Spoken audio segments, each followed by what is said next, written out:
অন্তর্বর্তী সরকারের দায়িত্ব নেওয়ার পর ডক্টর ইউনূসের বিরুদ্ধে অনেক বিষয়ই যুক্তিসঙ্গত মনে হয়নি এবং তার প্রতিটি অনেকগুলো পদক্ষেপই তার ব্যক্তিগত এবং তার নিজের যত ধরনের সুবিধা, তার নিজের প্রতিষ্ঠানের সুবিধার বিষয়গুলোই ইঙ্গিত করেছে এবং যেটি বাস্তব, তিনি ব্যক্তিগতভাবে বেশি লাভবান হওয়ার চেষ্টা করেছেন এবং তার যে একটি রাজনৈতিক দলের প্রতি আক্রোশ সেটি চরিতার্থ করেছেন, এটি সবাই দেখেছে এবং সবাই জানে। অতএব এই ডক্টর মোহাম্মদ ইউনূসকে বিশ্বাস করার খুব বেশি কারণ আছে বলে আমরা মনে করি না।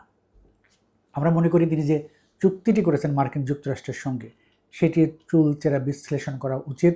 যে ব্যক্তি নিজের স্বার্থের বাইরে অনেক কিছুই করেননি, তাহলে এই চুক্তিটি যে বাংলাদেশের জনগণের জন্য হয়েছে, এই রাষ্ট্রের কল্যাণের জন্য হয়েছে, এটি বিশ্বাস করা খুব একটা যায় না বা যায় বলেও মনে হয় না।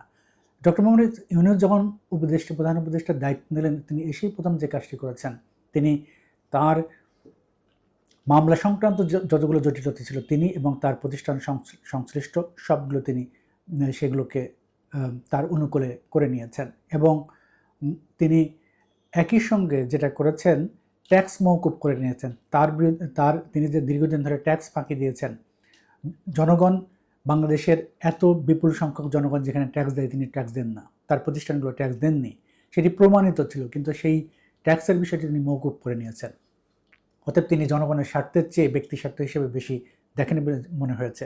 তিনি সেইটিই করেছেন যেটি তার অনুকূলে যায়।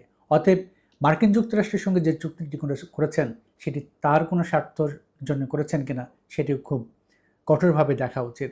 মার্কিন যুক্তরাষ্ট্রের সঙ্গে যে চুক্তিটি হয়েছে, সেই চুক্তি এগ্রিমেন্ট অন রেসিপ্রোকাল ট্রেড নামের যে চুক্তিটি, এই চুক্তিটি জাতীয় সংসদ নির্বাচনের আগে একেবারে তড়িঘড়ি করে তিনি এই চুক্তিটি করেছেন। কেন করেছেন?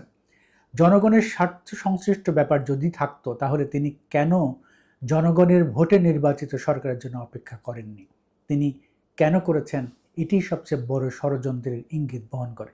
কি ছিল এই চুক্তিতে? এটি দেশের স্বার্থ সংশ্লিষ্ট কোনো বিষয় আছে কিনা বা তার ব্যক্তি স্বার্থকেন্দ্রিক কিনা, সেটি অবশ্যই দেখা উচিত। এখানে গোপনীয়তার শর্তের কারণে বিস্তারিত এখন কোনো পক্ষই প্রকাশ করছেন না। এটি অর্থনীতিবিদদের অনেকেই বলছেন এটি অবশ্যই পুনর্মূল্যায়ন করা উচিত এবং এখানে বাংলাদেশের স্বার্থ রক্ষিত হয়নি বলেও তারা দাবি করছেন। অতএব যে ব্যক্তির প্রতিটি পদক্ষেপ নিয়ে সন্দেহ আছে বাংলাদেশের মেজরিটি মানুষের, তার কর্মকাণ্ড এবং তার চুক্তিগুলো অবশ্যই খতিয়ে দেখা উচিত। সন্দেহের অনেক জায়গা সৃষ্টি করেছেন তিনি। যদি তিনি তড়িঘড়ি করে এটি না করতেন, তাহলে এই প্রশ্নটি আসতো না। তিনি যদি প্রস্তাবনা আকারে রেখে জনগণের ভোটে নির্বাচিত সরকারের জন্য অপেক্ষা করতেন এবং তাদেরকেই দিয়ে চুক্তি করাতেন, তাহলে এখানে দেশের স্বার্থ এবং জনগণের স্বার্থ রক্ষিত হয়েছে বলে ধরে নেওয়া হতো। কিন্তু এখন তিনি অনির্বাচিত একটি সরকারের প্রধান হয়ে তিনি এবং সেই উপদেষ্টা পরিষদের অনেককেই না জানিয়ে তিনি অনেকটা গোপনে মানুষকে অন্যদিকে দৃষ্টি ঘুরিয়ে দিয়ে এই চুক্তিটি স্বাক্ষর করেছেন, যা দেশের কল্যাণ বয়ে আনবে বলে মানুষ মনে করে না। অতএব সংসদেও এই বিষয়টি যেহেতু আলোচিত হচ্ছে, অতএব সংসদেই এই চুক্তিটি উত্থাপন করা উচিত এবং সেখানে আলোচনা করা উচিত এবং জনগণের স্বার্থ সংশ্লিষ্ট হলে অবশ্যই সেটি বাস্তবায়ন করা উচিত এবং সেটিকে দেখা উচিত।